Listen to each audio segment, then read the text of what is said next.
আসসালামু আলাইকুম ভিউয়ার্স। আজকে আমরা দেখব কাস্টম লিস্ট কিভাবে এডিট করা যায়।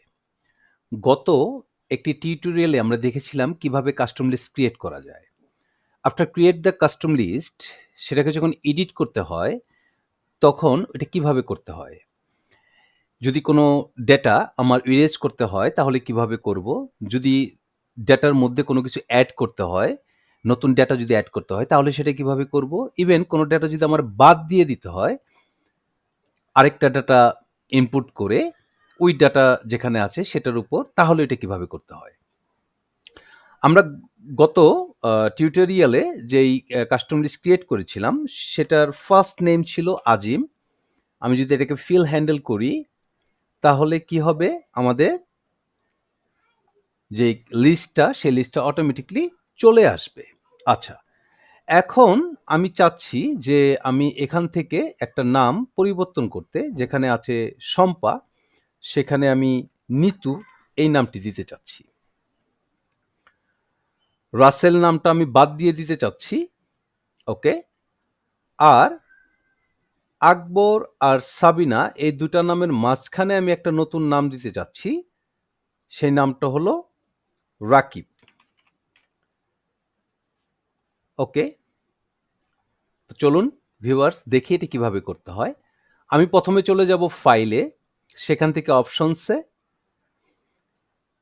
আমাদের যে অপশনস উইন্ডোটা আসবে সেখান থেকে আমরা অ্যাডভান্সে চলে যাব, স্ক্রল করে একদম নিচের দিকে চলে আসব। আসার পর আমরা দেখব জেনারেল যেই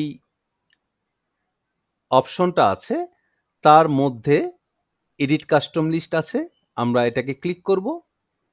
আমরা স্ক্রল করে নিচে এসে দেখব আমাদের লাস্ট যে কাস্টমস লিস্টটা ক্রিয়েট করা আছে সেটা হলো এটা। এখানে সিলেক্ট করতেই আমাদের লিস্ট এন্ট্রির যে ফিল্ড আছে সে ফিল্ডে এটা শো করছে। আমাদের প্রথম কাজ হলো শম্পা। শম্পার নামটা আমরা ইরেজ করে নিতু লিখব। আমরা জাস্ট ডিলিট করে দিব ব্যাক স্পেস দিয়ে, NITU নিতু লিখলাম। ওকে।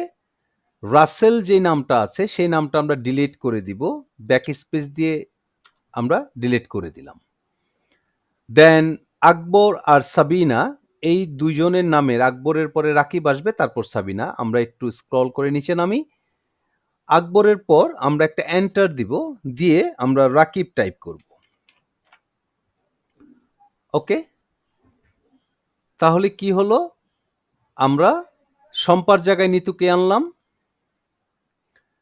রাসেল নামটা যে ছিল সেই নামটাকে আমরা ডিলিট করে দিলাম। দেন আমরা আকবর আর সাবিনার মাঝে রাকিব নামটা অ্যাড করলাম। ওকে, অ্যাড বাটনে আমরা ক্লিক করে এটাকে অ্যাড করে নিলাম। এখানে আমরা যদি খেয়াল করি এখানে আমার নিতু চলে আসছে। আচ্ছা, দেন ওকে।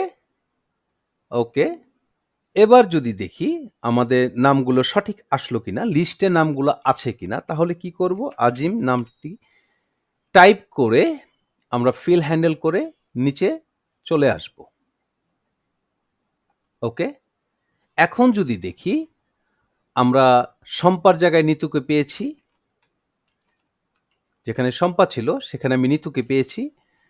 রাসেল নামটা বাদ হয়ে গেছে, রাকিব নামটা উপরে চলে আসছে। আর আকবর সাবিনার মাঝখানে যে রাকিব নেওয়ার কথা ছিল সেই রাকিব নামটা কি হয়েছে, এই যে আকবর আর এই যে সাবিনা তার মাঝখানে রাকিব নামটা অ্যাড হয়ে গেছে। তো ভিউয়ার্স, খুব সিম্পল ছিল এই টিউটোরিয়ালটা, তবে অনেক কাজের। আমরা যারা কাস্টম লিস্ট তৈরি করতে জানি তারা অনেক সময় এটা এডিট কিভাবে করে সেই ব্যাপারটা নিয়ে একটু দ্বিধাদ্বন্দ্বে ভুগি। তো আশা করি আমার এই টিউটোরিয়ালটা দেখার পরে এই বাধাটা আর থাকবে না। তো ভিউয়ার্স, ভালো থাকবেন, সুস্থ থাকবেন।